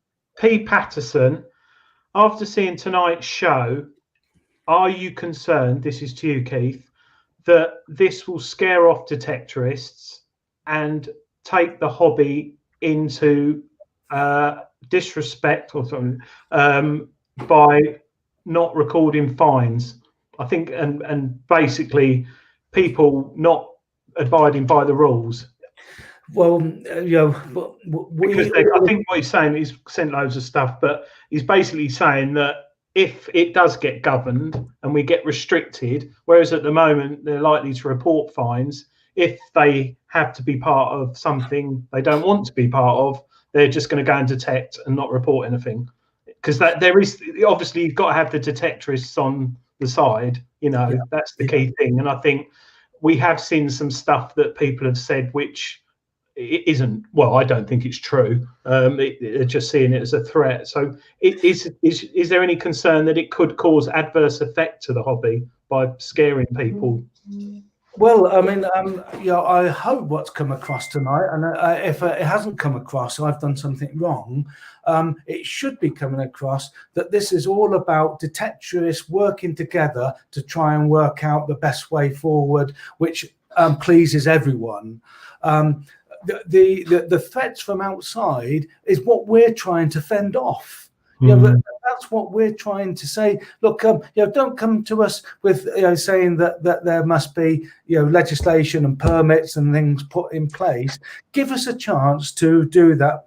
And I had a meeting with the government this week, and I was with talking with the head of cultural material, and there will be a focus in the next couple of years on things like rallies, digs and rallies. But what they said to me was that now we've got a group where all of the people are coming together that we can work with and try and do something, for the good of the hobby, because they don't want to see any imposing of licenses or anything.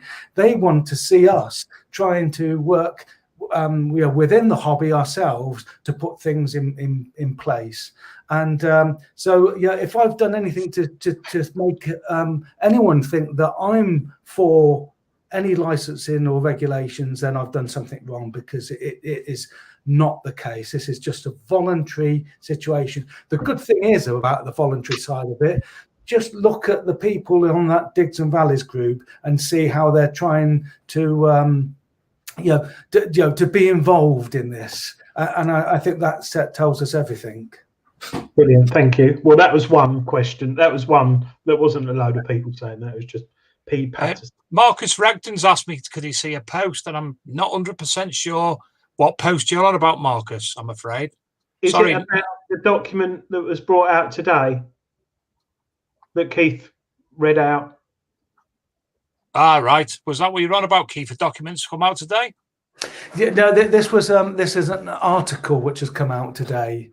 And so the bit which I read was in it was in the British Archaeology magazine, and it's a very long article that I've just read. The bit which is all about thoughts of permits and legislation when it comes to digs and valleys. But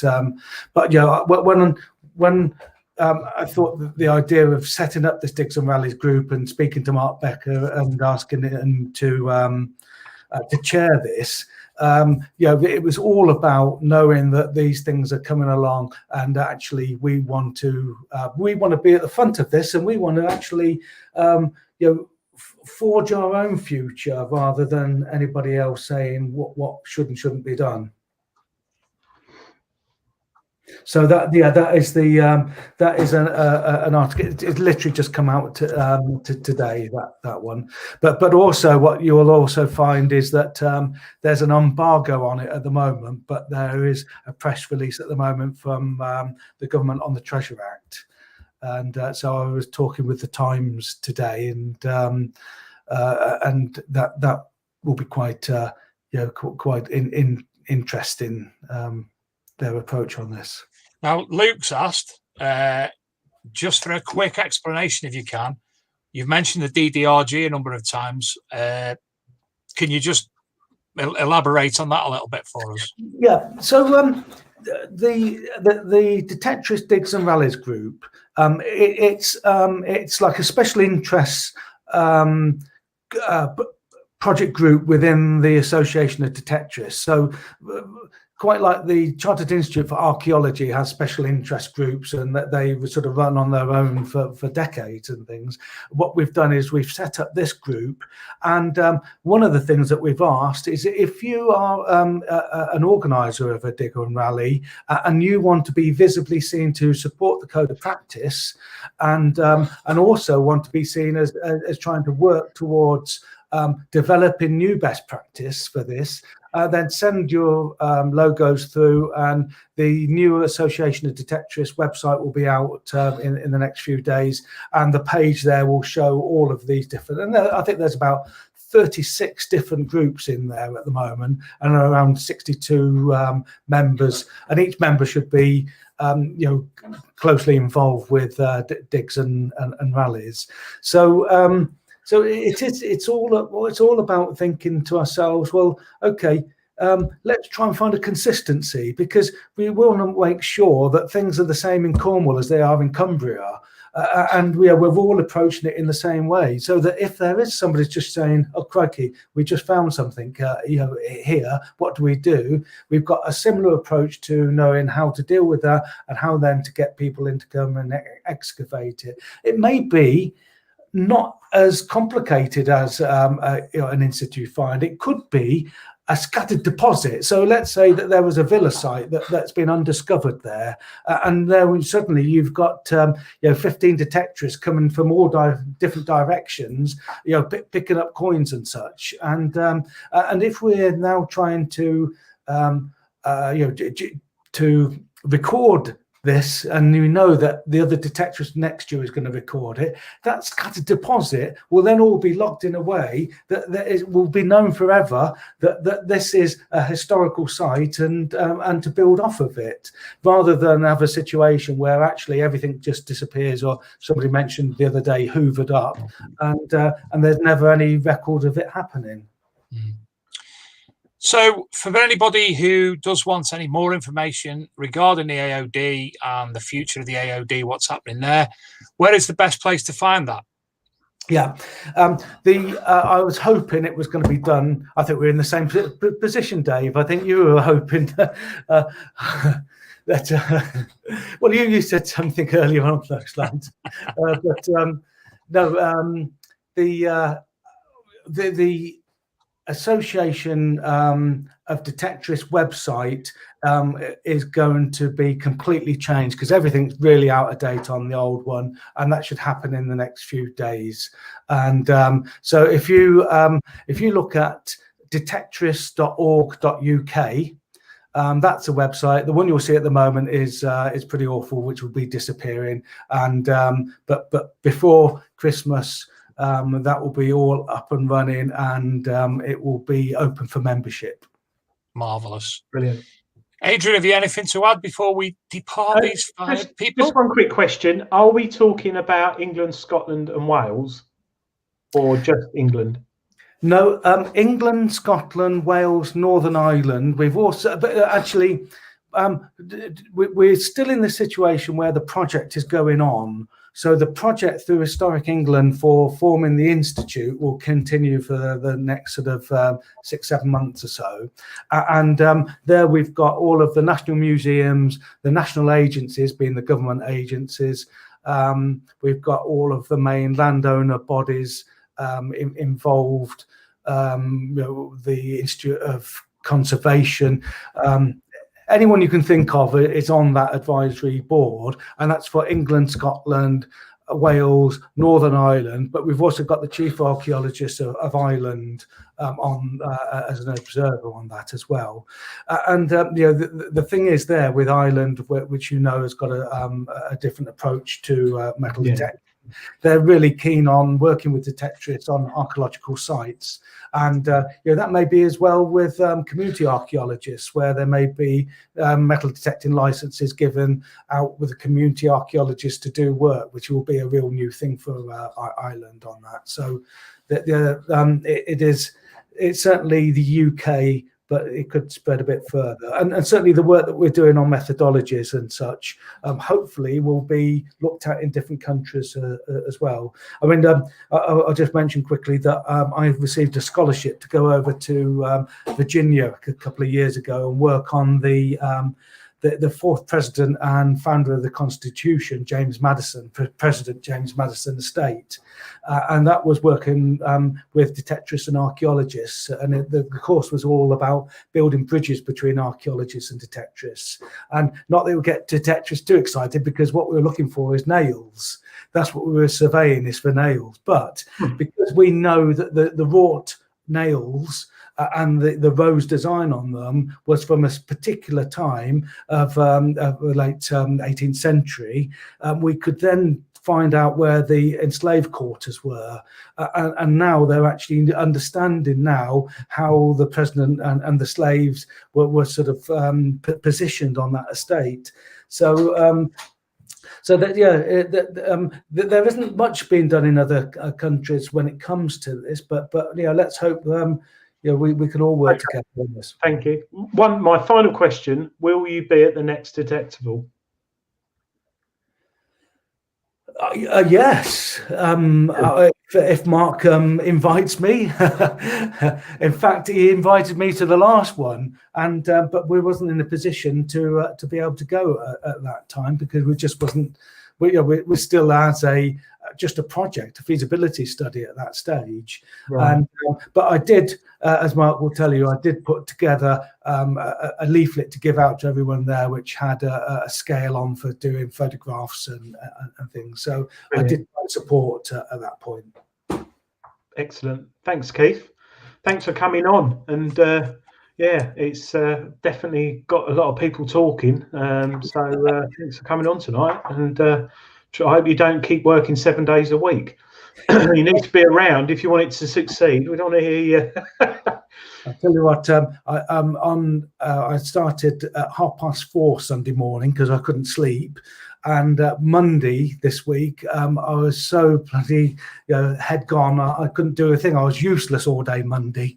So you can get to a stage of burnout, can't you? But Get out detecting. Yeah, that's it. That would be better. But that was still on lockdown times then, unfortunately.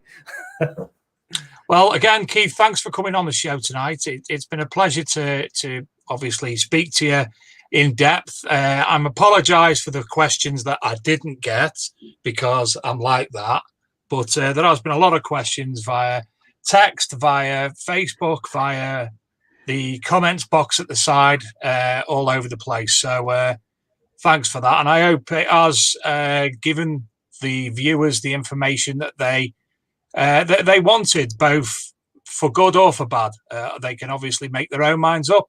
We're not here to change any minds. We're here to give the information. So I hope you've felt that you've been able to get your word across, Keith. I know there's some things that we weren't able to touch on because obviously we were getting the most questions we've ever had, Adrian. I've still got a load to ask, but no doubt. Yeah, well, I'm always pleased to come back on again, and as you can see, I'm quite happy talking away. The problem is stopping me. Well, again, we much appreciate your time and effort this evening. And as I say, next week, ladies and gentlemen, don't forget that we won't be airing on what day is it? Thursday. We'll be airing on Friday from around 7 till 9, Saturday 7 till 10, and Sunday 7 till 10. With the live detectable. The Friday show will be more or less an introduction, and Saturday and Sunday I haven't got a clue because Mark Betch is dealing with it. So we look forward to seeing you next week. Again, thank you to Keith. Thank you for everyone viewing. Thank you for Luke in the producer's box, and to Mr. Gayler. Welcome back, Mr. Gayler, and we hope everything's groovy there. Thanks Good luck again, Adrian. this weekend. Get out there. Have a great weekend metal detecting. Don't mind the snow. Do it anyway. If you can't get out, get a copy of that and read about hordes and things. So, yeah. But good luck, everyone, this weekend. I can't wait. I cannot wait to go out this weekend. Chilly beans, mate. Calm down. I know, but you know what it's like. Yeah, but you look all excited and stuff. And, it just... I am. You're usually so mild-mannered and quiet. No, but those fields, I know it's going to be cold and wet and windy, but I'm looking forward to it. The fields are nice and flat, and yeah, looking forward to getting out there. Brilliant. So good luck, everyone. Well, that's Keith Westcott, that's Adrian Gayler, I'm Dave Sadler, and that's Luke Higgins. Thank you, everybody, and good night. Cheers. Bye-bye. Bye. Luke, I said good night. Luke.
bottom. Almost 29. And of course, it's got it written on a hat, so I'm fine with that. You can see that brilliantly. So how are you enjoying the event?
She ran away, and I wonder where she will stay. Yeah, my little runaway. I run, run, run, run, run away. I run, run, run, run away. I run, run, run, run away. I'm Dave D, and you're watching XP Team USA.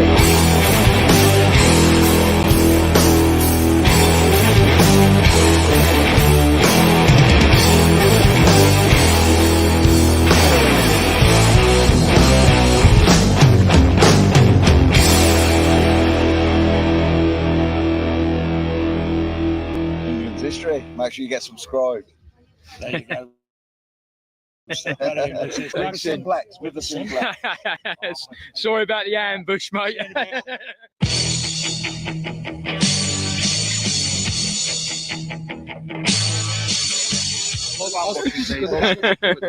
sort of going to ambush Hatta ben dedim Dilek ki now. keşke şey yapsaydım. She's talking Turkish, I don't understand that. Burada bir bekliyorum. So Dilek, Yes, how's it going? very well.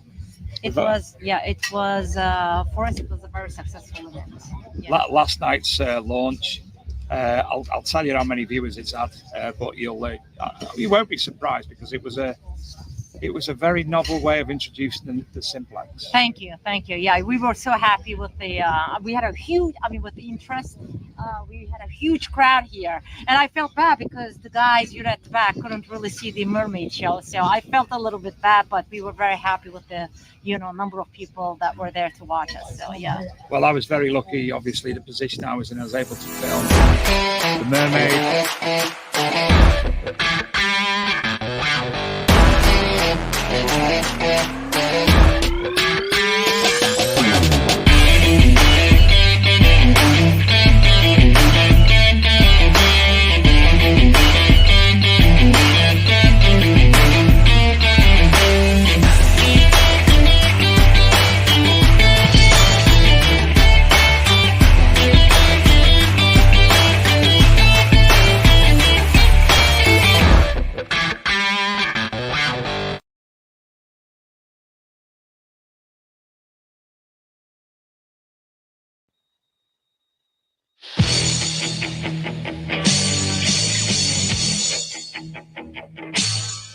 No, it's been really, really good.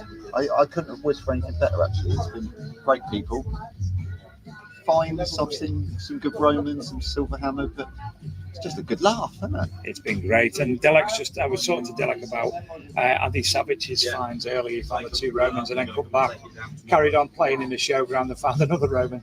Yeah, literally underneath the Nocta Macro stand, nice little Roman. Who would have thought? Fantastic. That means people are going to be all over the showground now.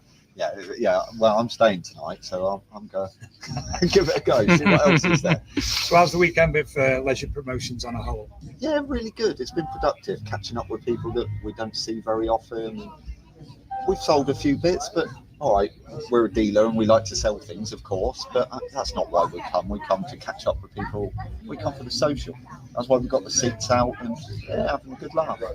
I just need some sleep. I'm going to have to ask you, what time did you get to bed last night, Pete? Oh, last night I was a lightweight, 2:30. I was an even more lightweight, 9:30. See, you're the sensible one. No, we were sat in the Mind Lab tent, with our free beer and what have you. And after 2 pints, I said to Luke, we're going back to the car. I really can't be bothered, mate. I need to go to sleep. Yesterday was a killer at 2 Brewler. So he's, yeah, I'm coming. I'll finish my drink and I'll meet you there. What time did Luke get in this morning? Same as Pete, actually, just after 2:30, about 2:45. So, yeah. As a festival goes, it is festival quality when it comes to the party time. Yeah, well, I'm going to point out that me and Luke are a little bit younger, are a little bit cooler. We're obviously the cool kids, staying out late. Well, tucked up at 9:30. Can I just point out, cool people have purple beards. You've just got this fuzz on your face, and well, he's obviously. I don't know if Luke can grow one. Luke's only about 12. Thank you, gents.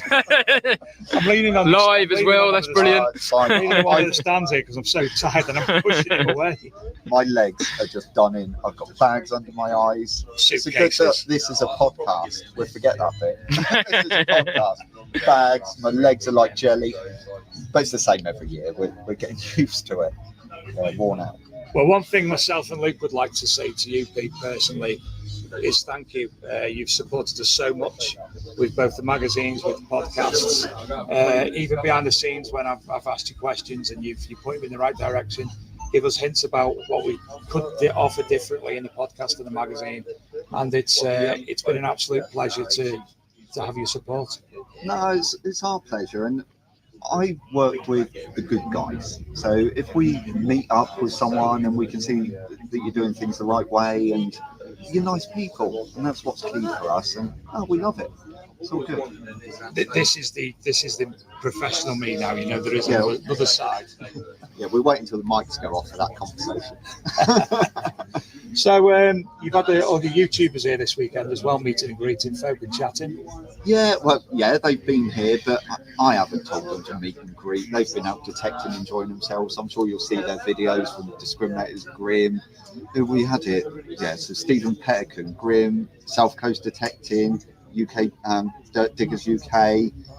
I'm going to miss someone. And I'm going to feel, I said Discriminators. Yeah. Oh, there's going to be ones that I've missed, and I apologise. Well, if you have missed, I'll apologise because I feel exactly the same way. And all our videos will be out and available on YouTube, and we'll be speaking to you in the interim, obviously, on the podcast. I had lots of plans for the interviews this weekend with people as well, but they were right.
So it's a bit of a special for that. So day 2 has been very active, lots of finds, etc., and we've not stopped speaking to people. So first up today, the charity that the event is following and helping this year is called Let's Keep Ellis Active. Is that right? Let's get Alex active. Yeah. And we have a friend of the family who just wants to say a few words, and we've also got Ellis here, so he might have a little. Hello, Ellis. He's been a little bit shy, but I'll pass you over now. Yeah, Alice is being a little bit shy, but we just wanted to say thank you for everybody that put, all this together. And you guys actually were kind enough to donate some detectors, and we definitely appreciate that. Because, every penny helps. We've been working since February to try and get him walking. And after this event, I think we're going to be about halfway there, which is fantastic. He's been through a couple of surgeries, but he's still, one of the happiest boys you'll ever meet. Right, Ellis?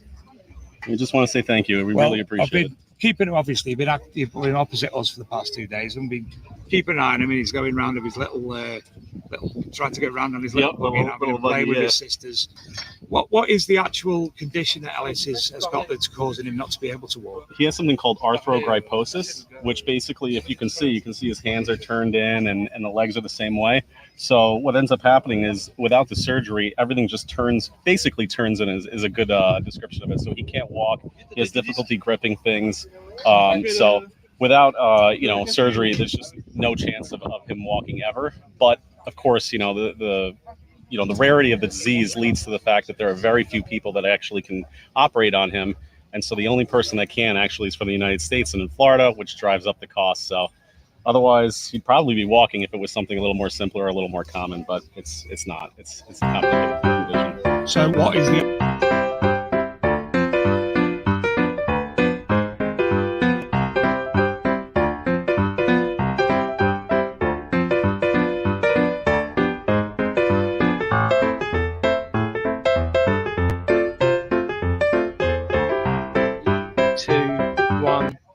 I'm Aaron Weedall from South Coast Detecting. Welcome to Detectable 2019.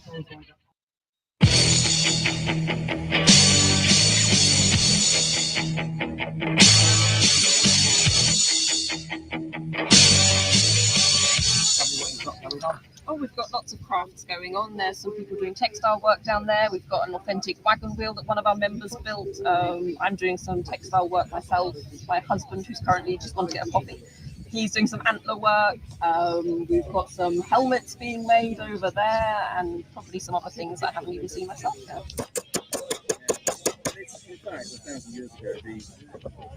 You got it.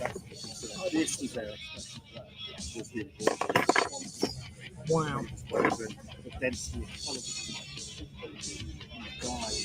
We do very weak, normal management.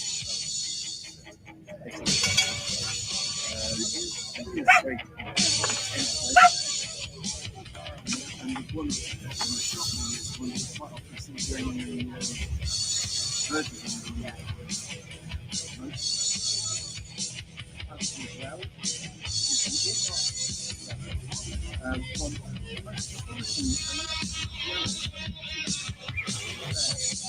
just stunning.